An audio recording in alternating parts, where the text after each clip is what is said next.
سلام علیکم دوستان عزیز، روزتان بخیر و شادی باشد. امیدوارم که همه شما خوب و تنسیت هستین. دوستان عزیز، رحمت برای دستگیریاتون، رحمت برای سخنهای نیکتون.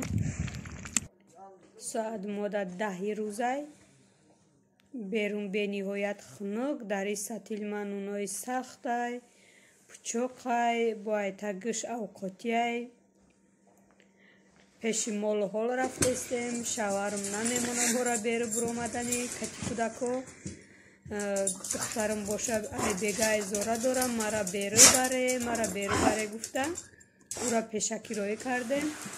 این سگمان مرا پیشواز گرفته استه درک شدیم. وقتی دخترایی که همجا کار میکنن او دهمی جا باشن این سگ طرف ما نگاه نمیکنه بگون که تریتوری همی خونن نمیویه. وقتی او نباشن و اومده همی خیلی پیش ما بازی کردن میگیره. دوستان عزیز، ما دا به نهایت خنک برفی وزبین باریدگی دنی من ساعت 10 13 گرادوس خنکه. پیشکی دخترم اومد، ما نو برومده مای خونه. کودک خیال میکنه که آجی با مرا نمیمونه رفتنی ادکز میکنن گفته او را روی کرده. اومده در مولا یک کشودک در مولا محکم بود.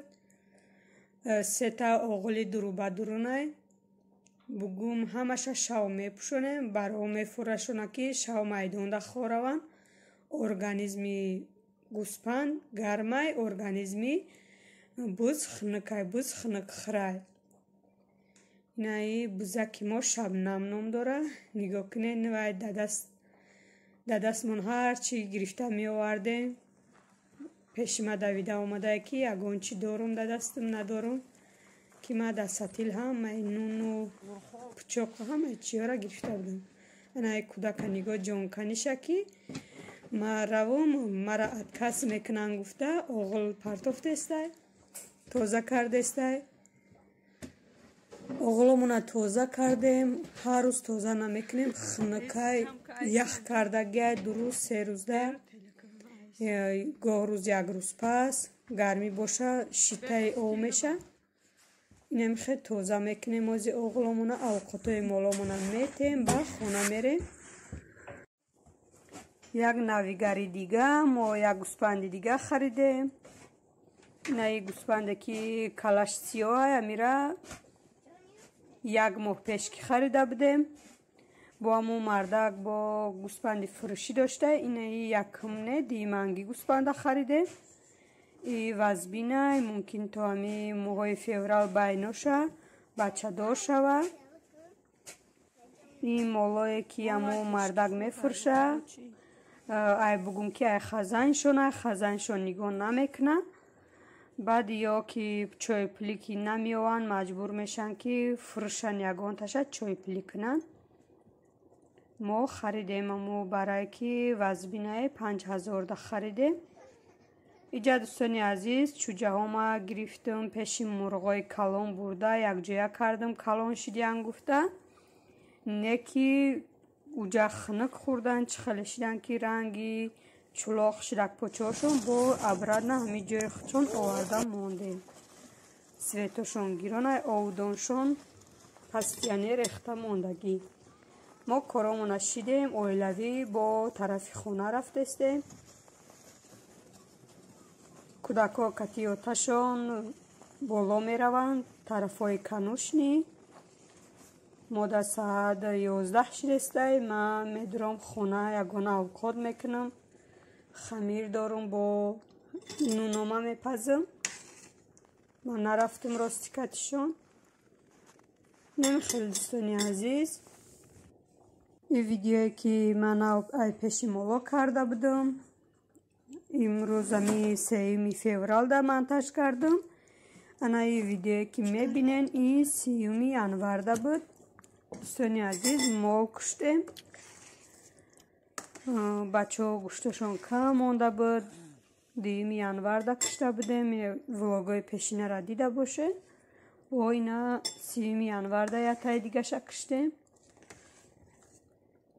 шукри худо ки ами гӯшт ай хидмон мебурем мо ай вапше ай бозору ай дига ҷо намехарем. ҳаме ки гӯштмон кам монд бо якта ай ҳами молҳои хидмон кишта мехӯрем. мо молҳоро на барои бизнес кардан, на барои фурӯхтан, мо фақат барои хидмон кардагием. кай ки дар кор шид кишта хӯрдан мегирем. намехе дӯстони азиз, ина бачаҳоро бинед, сардастакӣ гуфта қварғаву ҷигару гӯшт монда хӯрем гуфта то гӯштбирён тайёр шидана. як бора ман калапочама сафед кардум, дар пеши ин бачаҳо руда шикамаву ҳамаша тоза кардам бурдум. иҷа гӯшта ҳеварум бирён кардиста. ҳеварум ай қафои молу ҳол бисёр гаштагиай медона ки чӣ хел гӯшта вирон мекунанд.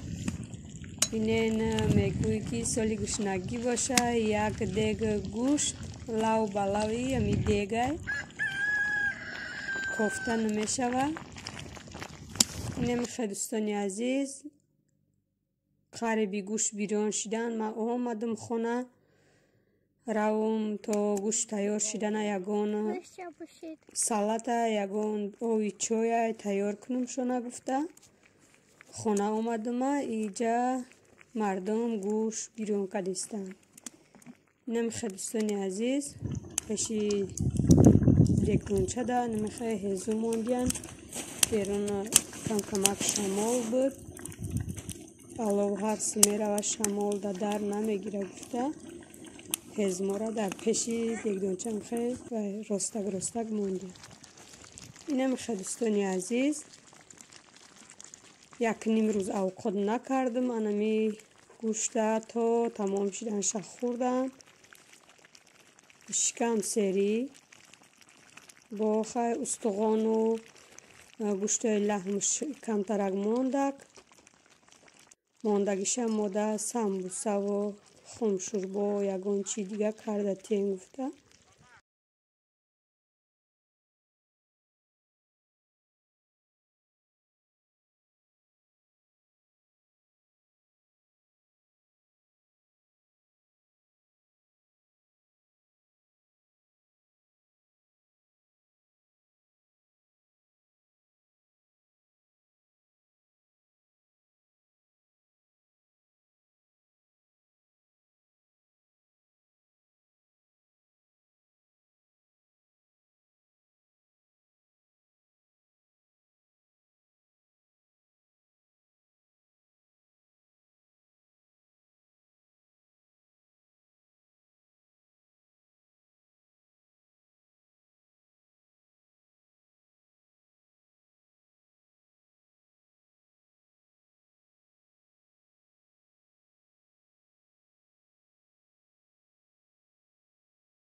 гӯштбирёни мо тайёр шид дӯстони азиз.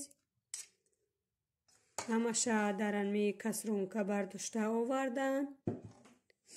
равғанш ки бисёр буд дега равғана наовардан, гӯшта фақат бардошта овардан. ман дар инами ду лали калон бардоштум бачаҳода. ине ки ами як лалиша ба 1000 хӯрдан.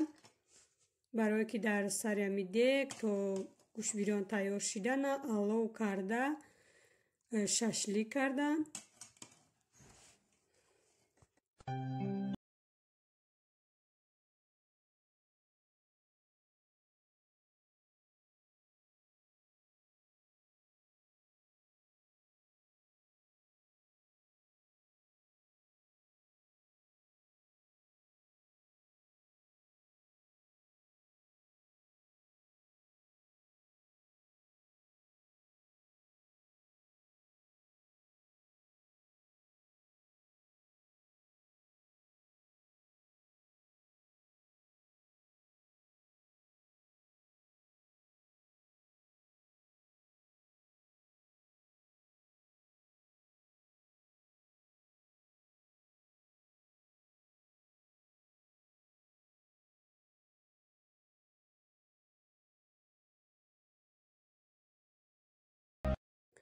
دوستانی عزیز مالی یاش بود، قشقاری 1 ساله بود. 1 سال پیش همیشه روز ما مبارچه فقط شیر خریده میدادم، به بوتلکه کلان کرده بودم. همی دکبری 1 ساله راه شده بود. اینا کشتیم خوردیم شه. اینجا بچه ها خورده استن میده میده. ما کتی دخترم خانه اومده. در خانه دیلنه 1-2 همی گوشته که به روغن جدا کرده. خانه دا کتی دخترم خورده شدیم. بچه هم کتی بچه ها شدگیه. اینم خیلی دوستانی عزیز، رحمت برای دستگیریاتون. در پناه خدا باشین تا ولاگای آینده. خدا نگهبانتون باشد.